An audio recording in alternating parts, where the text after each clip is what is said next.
Hi class. This week we are going to be on chapter 8. And so I've made a couple little tweaks. This week we are really going to focus on the sort of classroom management aspect of chapter 8, more so than emergency preparedness.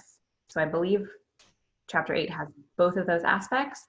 We're going to save the emergency preparedness for the next chapter, chapter 9, because I feel like it goes better with not only the flow of how I have the class going and our discussion topics for this week and next, but also it goes better with emergency medical situations, CPR, choking, those kinds of things that we're going to talk about next week. So this week is pretty short. Intentionally, though, I wanted it to be short because you're also going to be looking at your classroom design project. And I wanted you to kind of not feel overwhelmed with lecture and discussion and the aspects of chapter 8, but more think about how chapter 8 can help you with your classroom design project.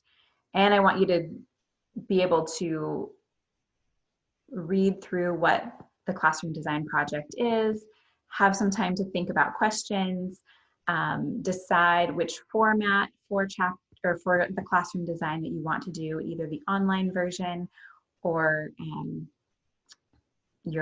making your own version. And so just explore those this week, and that's why this lecture is going to be pretty short. And you're going to be using these few lecture slides pretty specifically in your discussion as well. So let me just switch over here and we will get into it. Okay.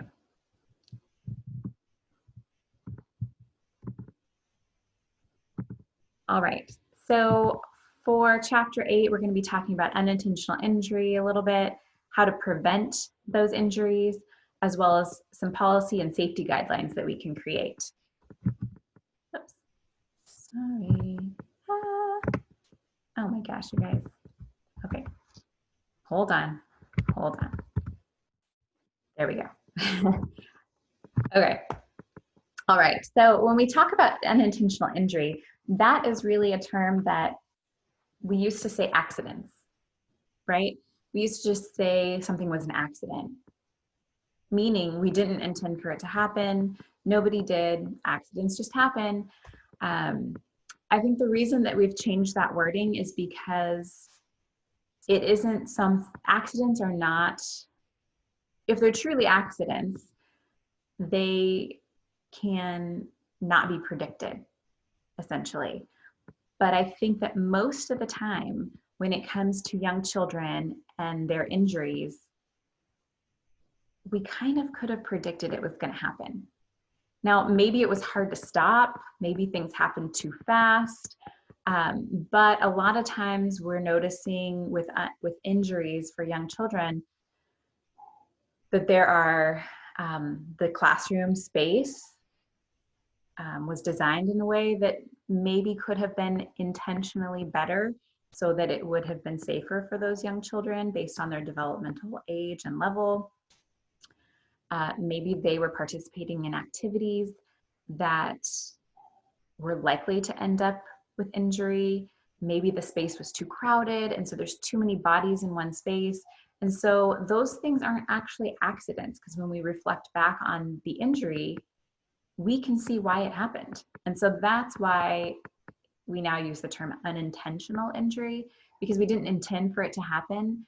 But really, if we had put more intention into the environment space and the design of that space and the management of the classroom as a teacher or as a teacher's aide, we probably could have prevented the injury or at least reduced the chance. And so that's the primary goal, is reduction and prevention when possible. We want to reduce the amount of times children are injured. At the minimum, at the maximum, we want to prevent the injuries altogether. All right, so when we're thinking about space design, we also want to think about the equipment that we select. We want to pick equipment that pushes children to expand their gross motor skills, that is engaging, that allows for exploration and curiosity and all the things that we love about childhood. We want them to have a sense of when they're mastering this equipment that they're able to do it on their own, so they gain that feeling of self-independence. But we still need it to be safe. We need it to be age appropriate or developmentally appropriate. We need to have guidelines in place that keep the flow of the children on this equipment safe and orderly in order to reduce unintentional injury. And we'll talk about creating some of those safety guidelines soon. We also need to be organized. Many times we hear, or I hear in the emergency room where I also work, I just turned my back for a second, right? And it really can be true. Now, sometimes, was it really a second, or was it like 10 minutes in another room? Who's to know? But either way, when you are a teacher or a teacher's aide in a classroom or in a daycare space, you have other children or other people's children in your care, and you have to be vigilant. And so one of the best ways to prevent or reduce injury is to be organized.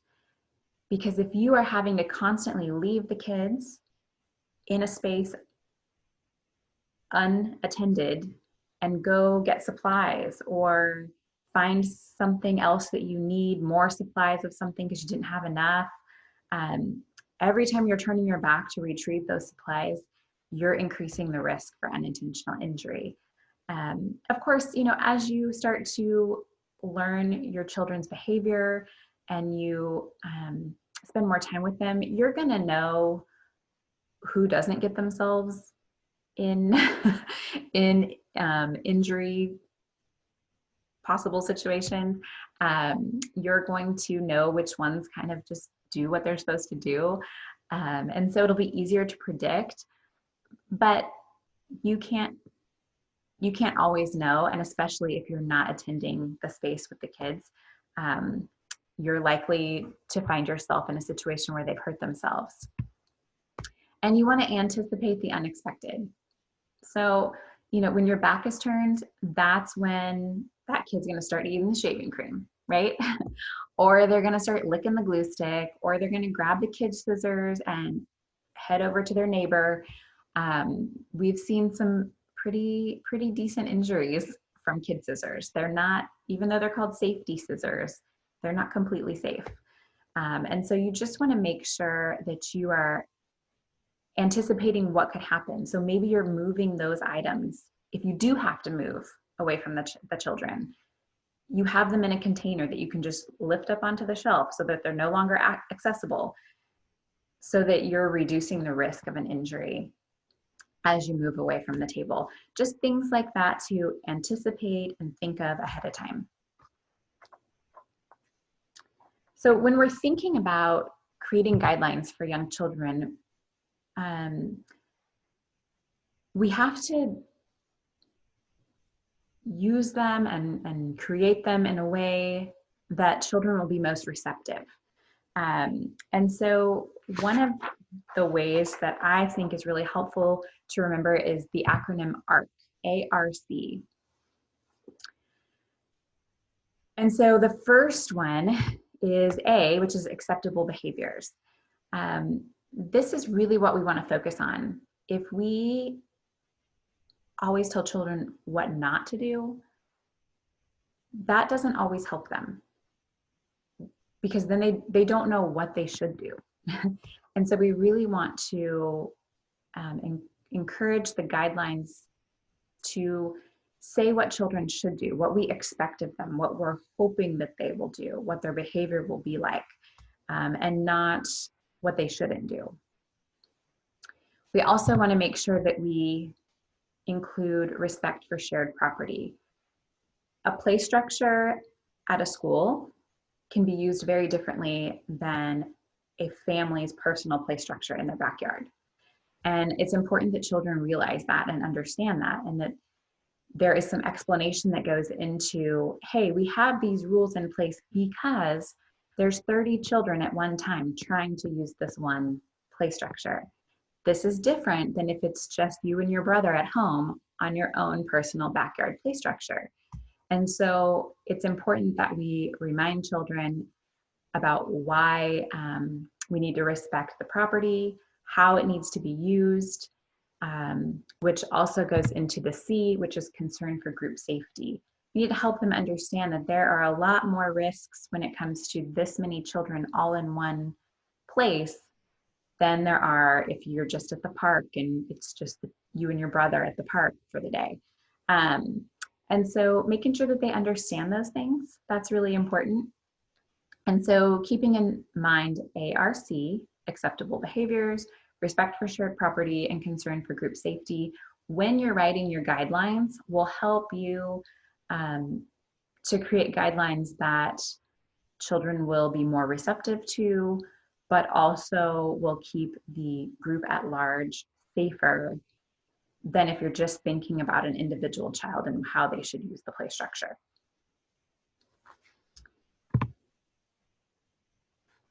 And then we also want to think through kind of more concrete ways to write our safety guidelines.